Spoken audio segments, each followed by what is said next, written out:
Hello नमस्ते Sat Sri Akal. Welcome back to my channel Indian blogger Nini. कैसे हो आप सब? उम्मीद करती हूँ, आशा करती हूँ कि आप सब लोग बहुत अच्छे होंगे और आप ही लोग की दुआ से और मैं भी अच्छी हूँ। तो आज का ये जो ब्लॉग है थोड़ी बहुत बातों का है। और फिर आज हमारे यहाँ बंदर आए थे, काफ़ी ज़्यादा मस्ती किए और उसी मस्ती के चक्कर में मेरे 2 गमले उन्होंने फोड़ दिया है। तो अभी वो वीडियो हो सकता है थोड़ा बहुत डाल दूँ, दिखाऊंगी आप लोगों को, क्योंकि मैंने विंडो के अंदर से ही मैंने वीडियो बनाया है, तो क्लियर आया नहीं आया पता नहीं। तो भाई गर्मी बहुत भयंकर पड़ रही है और खासकर आप लोग ख्याल रखो, दूल्हा दुल्हन खासकर ख्याल रखें, क्योंकि काफ़ी ज़्यादा वाटर मतलब पानी का सेवन करो, हाइड्रेट होना बहुत ज़रूरी है।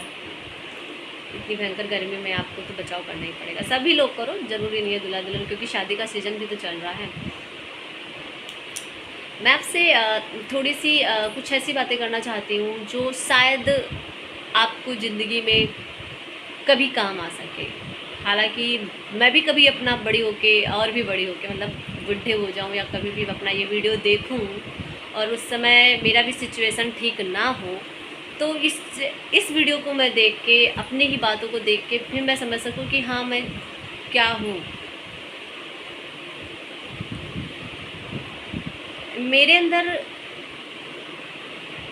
क्या है क्या नहीं है, और कितने परसेंट है, कितना प्रतिशत है वो चीज़ या कोई क्वालिटी या कोई गुण, ये मुझे नहीं पता है। और शायद किसी को नहीं पता होता है कितने हद तक, लेकिन हाँ इतना पता है कितना कर सकती हूँ, मगर ये नहीं पता कि कितना ज़्यादा और कर सकती हूँ।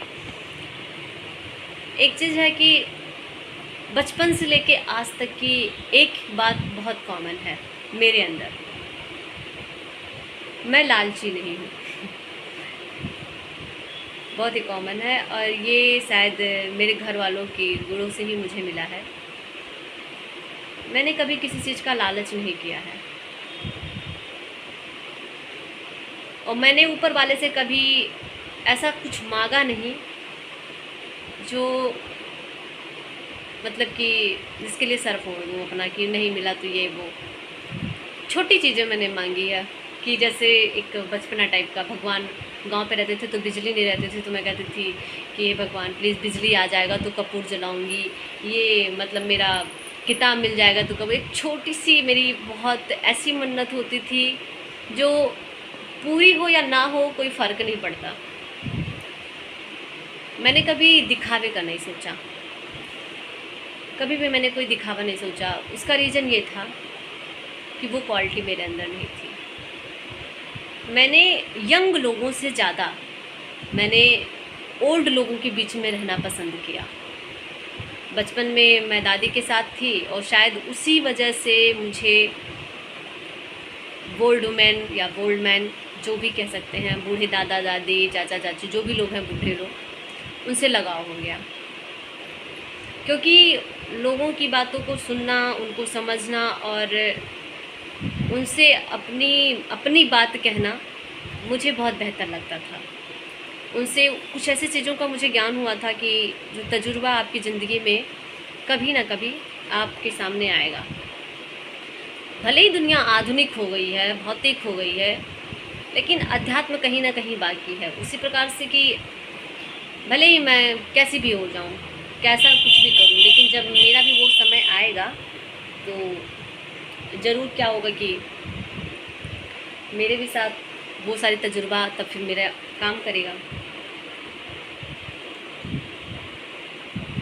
तो बचपन से मुझे इन सारी चीज़ों का लगाव था, लोगों की मदद करना, लोगों की सेवा करना, लोगों के लिए मतलब जो सही मुझे अपनी नज़र में लगता है उसके लिए मैं अपने आप से या अपने ही करीबी या अपने ही परिवार से मैं लड़ लेती थी। क्योंकि मेरे अंदर जैसे लोग अपने गुणों की पहचान नहीं बताते हैं, तो मुझे भी अपने गुणों की पहचान नहीं है, लेकिन जो मेरे अंदर है, जो मैं जानती हूँ कि मैं इसके अलावा मैं इसके अलग या विपरीत मैं नहीं जा सकती हूँ, वो चीज़ मैं आप लोग को बता रही हूँ कि कोई कितना भी मेरा अपना हो, कितना भी, लेकिन अगर वो किसी और के साथ, चाहे वो मेरा हो या ना हो, गलत कर रहा है, तो मैं उसे नहीं वो कर पाती हूँ, वो रिस्पेक्ट नहीं दे पाती हूँ, चाहे मेरा वो कितना ही अपना क्यों ना हो।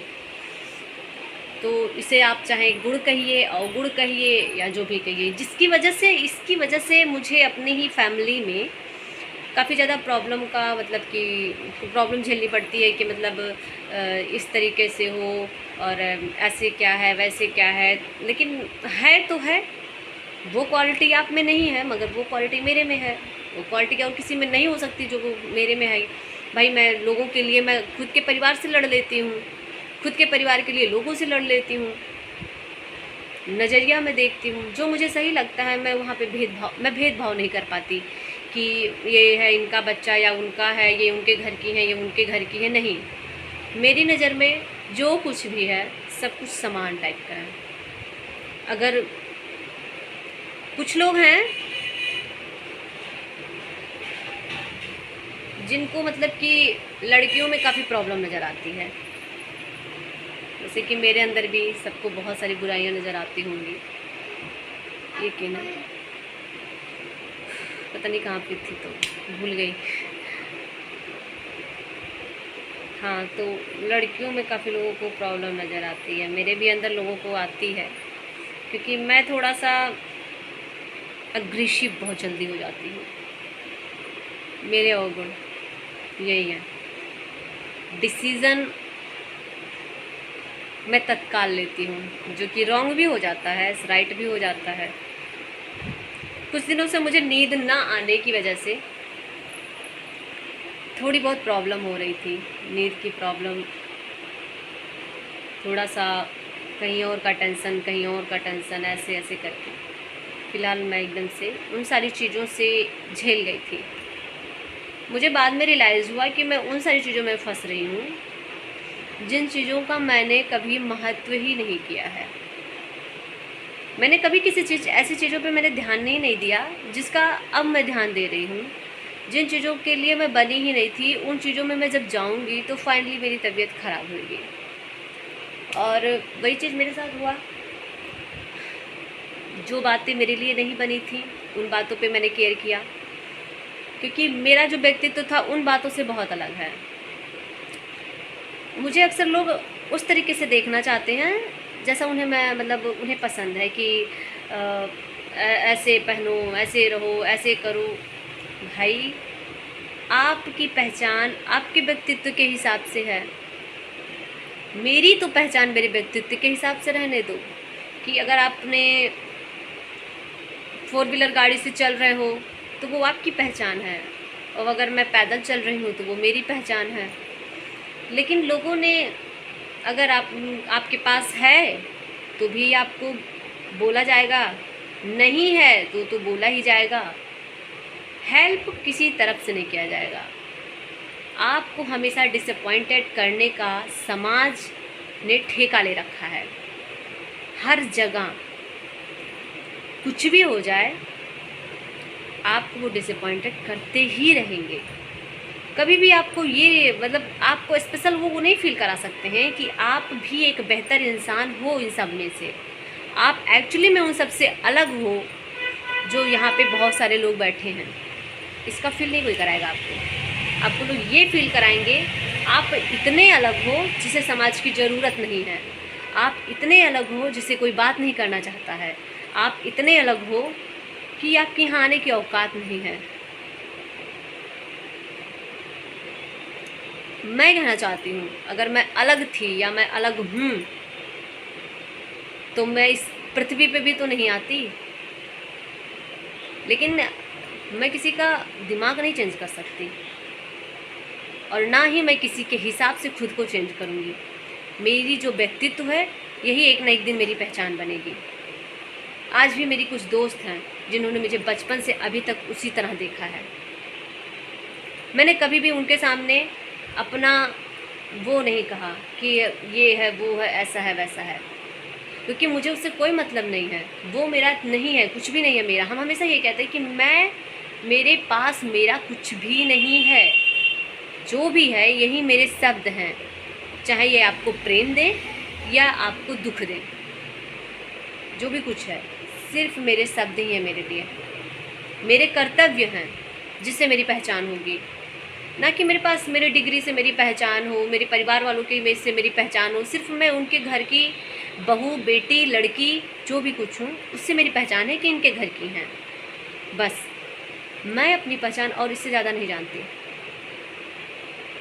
मेरे पति क्या हैं ये उनकी पहचान है, मेरे पिता क्या हैं ये उनकी पहचान है, मैं क्या हूँ ये मेरी पहचान है। फ़िलहाल अभी तो मैं कुछ भी नहीं हूँ, सिर्फ मैं एक बहू के रूप में हूँ, एक पत्नी के रूप में हूँ।